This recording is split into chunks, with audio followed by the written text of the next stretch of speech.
Welcome to Chapter 5 in our video series about Intro to Backpacking. This topic is about water treatment and topics that go along with it. The rule of thumb is to treat all your water, especially when starting out. No matter how clean looking or pristine that mountain spring might look, it could contain waterborne pathogens that might make you ill.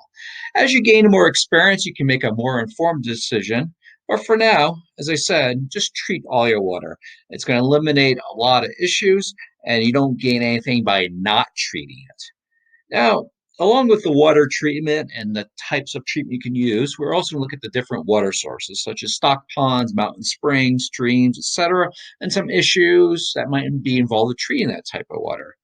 We'll also look briefly at the types of other things that go along with water treatment, such as basic hygiene.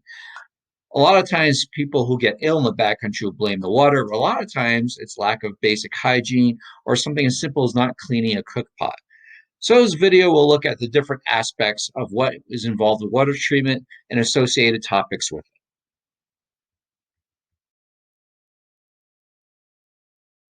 Why treat water?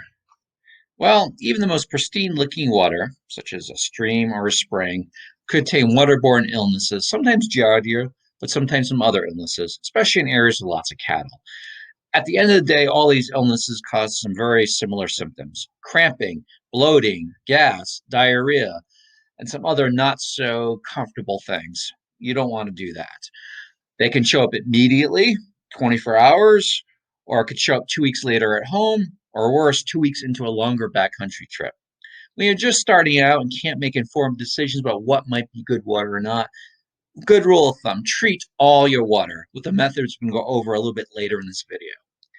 Now, one thing I always will do, regardless of which method I'm using or what kind of experience I have, what might be good water, is I'll often use a pre-treatment. All it is the bandana I showed earlier. Some people use a coffee filter if you happen to pack that. All that means is in the case of using chemical treatment, you put the pre-filter on the water bottle, decant the water into it, and it helps keep out some of that silt or some light dirt that might be in some muddier water. If it's very muddy water, nothing you can do about it. Probably should pass in that water source. If you're using a mechanical filter or similar, the bandana or coffee filter acts the same way, with the intake filter having a bandana in front of it, and it helps keep some of that saltiness out. Not only does this help keep you from getting sick, but more importantly, at least in terms of the pre-filter, it helps preserve the equipment, keeping it less dirty. Remember, cleaner equipment does last longer and helps you out more in the long run. Going with treating water, though, it's very important, as I mentioned in the intro, to pay attention to hygiene. The last chapter in this chapter of the videos will go over basic hygiene, washing your hands, cleaning that cook pot, and how to share food. In my opinion, that's just as important as treating water. Especially on group trips, you have to pay attention to this basic hygiene. More than one trip has been ruined because people are sharing trail mix and passed around the infection that they were carrying as well. So, as a rule of thumb, treat all your water, but please pay special attention to your hygiene. You'll help prevent some of these GI illnesses and have a much better trip, not just when out in the field, but later on, 2 weeks later, when you're talking about it to your friends. Nothing like a pure mountain stream. Perhaps my favorite source of water when available. The danger about mountain streams is that sometimes the water can be a little silty, which will affect more of the mechanical filters and to a lesser extent the squeeze filters.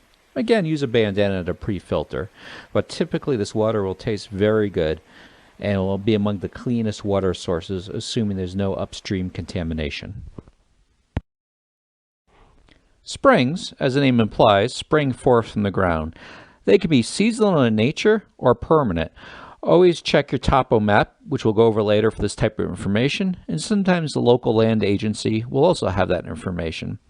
Springs are often among the least contaminated form of water, but sometimes, especially in the desert areas, they can have an alkaline taste. That means a high mineral content, and often not the most tasty to the palate.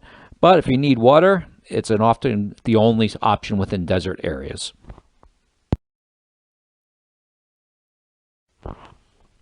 Mountain lakes are often another good source of water. The sun essentially helps purify it with ultraviolet light. But again, you should always purify the water, especially if you're new to the backcountry. Mountain lakes can be very, very cold and delicious. Some lakes, especially at lower elevations, may be a bit stagnant and may not be the most ideal source of water. But as always, if it's the only water available, it's what you have to use.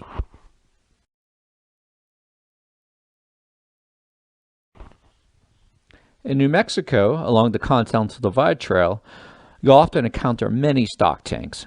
Some are springs, some are standing pools of water, some are pumped from the ground by windmills and vary in quality. This particular one had very good water.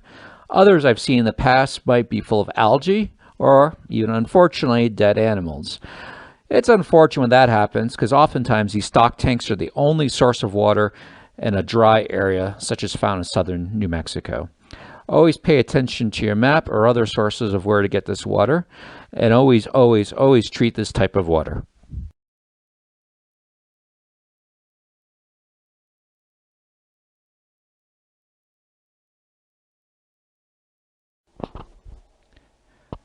A mechanical filter or purifier is the tried and true water treatment method that works very well in many different situations. It's a bit weight and bulky, but it's the one that's going to work most effectively. It's a little slower than other methods too, and is the most expensive treatment. It works reasonably well in a group setting too. Squeeze filters are lighter, less bulky, and less expensive than mechanical filters, and various models are available from different manufacturers. Instead of the pump used in mechanical filters, these require you to squeeze a small water bladder through the filter. They're an excellent all-around choice for most backcountry use if you're not in an area with silty water, like a desert or a glacier, and they are by far the most popular for backcountry use at this time.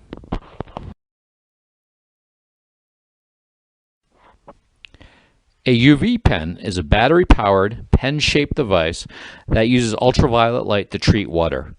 These devices are quicker than other methods of water treatment, but they don't remove particles found in water. You want to use your bandana for that. They're also somewhat expensive, ineffective with cloudy or silty water, and require batteries. If you're a techie, this is the one of choice.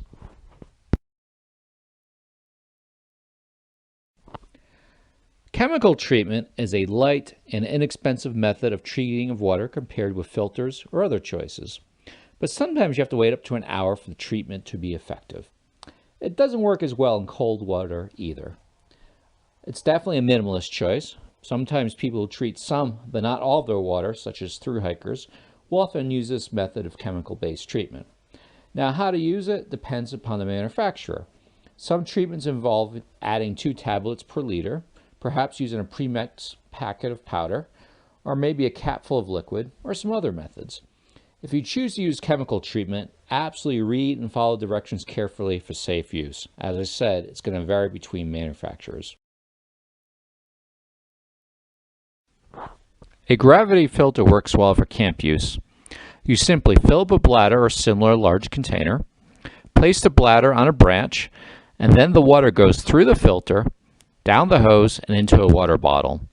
This method is popular with groups as much water can be treated at once. You do have to wait longer than other methods, but it has a niche use that many appreciate in certain situations. Boiling water can work in a pinch, but it does take quite a bit of fuel. Additionally, you have to get it to about 10 minutes of rolling boil roughly to eliminate any kind of impurities in the water. I would only use this method if you absolutely have to. And along with the pre-treatment, another topic to keep in mind, especially using mechanical or similar filters, is to by all means keep the gear clean. Let the tubes dry out. Make sure you keep your intake and your outtake hoses separate. You don't want to contaminate the equipment itself. If you contaminate the equipment, you're going to make it easier to get some of these waterborne illnesses.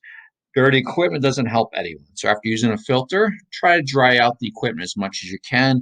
And on a break, lie it out in the sun, let the sun do its magic and dry out the equipment, give it some nice UV radiation. And as I said, don't mix up the 2 hoses. If you do that, you're defeating the purpose of water treatment. So along with making sure you use the equipment correctly, keep it clean and as dry as possible in between uses. Breaks are a good time to do that basic maintenance and give it a quick check at night after you've filtered the water for camp.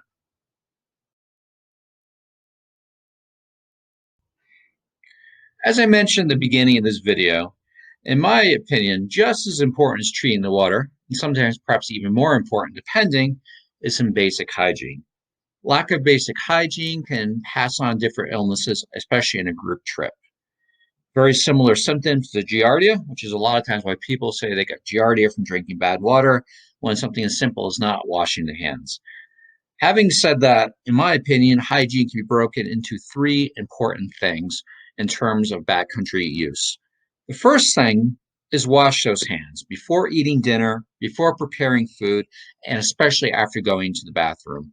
Using some hand sanitizer if available, along with perhaps a Dr. Bronner soap, and just a good clean, say the alphabet, make sure you have enough, and do that before eating, go to the bathroom, sharing food, helps eliminate a lot of different issues within the backcountry, especially in a group setting.